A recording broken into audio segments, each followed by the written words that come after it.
hampir 1 bulan yang lalu, kami menemukan ada 995 pucuk senjata.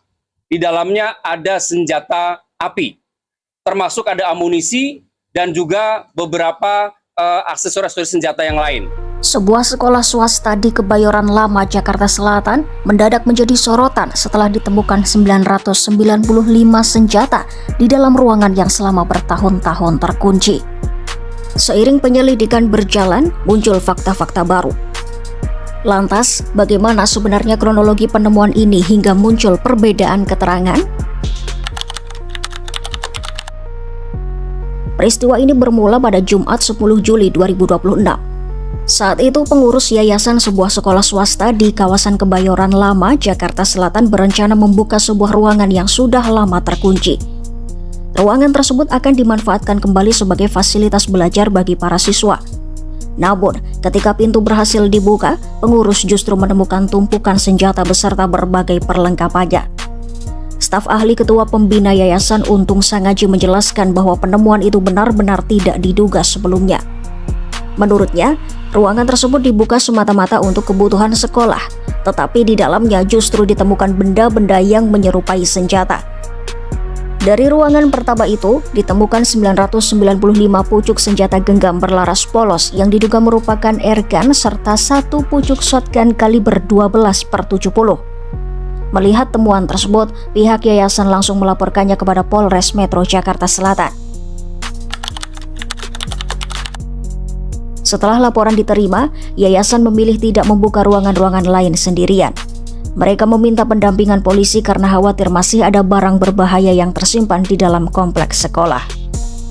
Kemudian pada Rabu 5 Agustus 2026, sejumlah ruangan lain yang masih terkunci akhirnya dibuka bersama petugas kepolisian. Hasilnya kembali mengejutkan.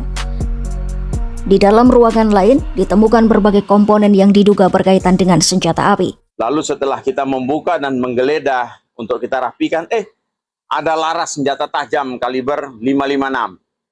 Kemudian ada senjata genggam kaliber 40 dan 9 mili. Ada magazen jenis Glock, ada 30 amunisi kalau diisi. Kemudian ada Walter, ada juga yang 22. Kemudian ada M4 punya magazen lengkap situ dan alat pembuat peluru yang sangat dilarang. Alat pembuat peluru kok bisa ada di lingkungan sekolah ini? Selain itu, polisi juga menemukan sejumlah barang lain berupa narkotika serta sekitar 25 keping VCD berisi konten dewasa yang kini ikut diamankan sebagai bagian dari penyelidikan. Banyaknya barang yang ditemukan membuat polisi harus memastikan satu persatu jenisnya. Untuk itu, yayasan meminta bantuan pengawasan senjata api dan bahan peledak Polda Metro Jaya. Menurut Untung, petugas melakukan identifikasi dengan memeriksa bagian dalam laras. Apabila laras memiliki alur atau ulir di bagian dalam, maka benda tersebut dikategorikan sebagai senjata api. Sementara laras yang permukaannya polos diklasifikasikan sebagai airgun atau airsoft gun. Proses identifikasi inilah yang kemudian menjadi dasar penyelidikan lanjutan terhadap seluruh barang bukti. Meski ratusan hingga hampir 1.000 senjata telah ditemukan, penyelidikan ternyata belum selesai. Kuasa hukum Yayasan Hermawanto mengatakan masih terdapat beberapa ruangan yang hingga kini belum berhasil dibuka. Salah satunya adalah ruangan yang bentuknya menyerupai bunker. Maka kami ingin perkara ini segera ditindaklanjuti secara serius oleh Polres Metro Jakarta Selatan, dan oleh karenanya kami meminta keseriusannya dan tindakannya segera karena masih ada ruangan yang belum bisa kami buka.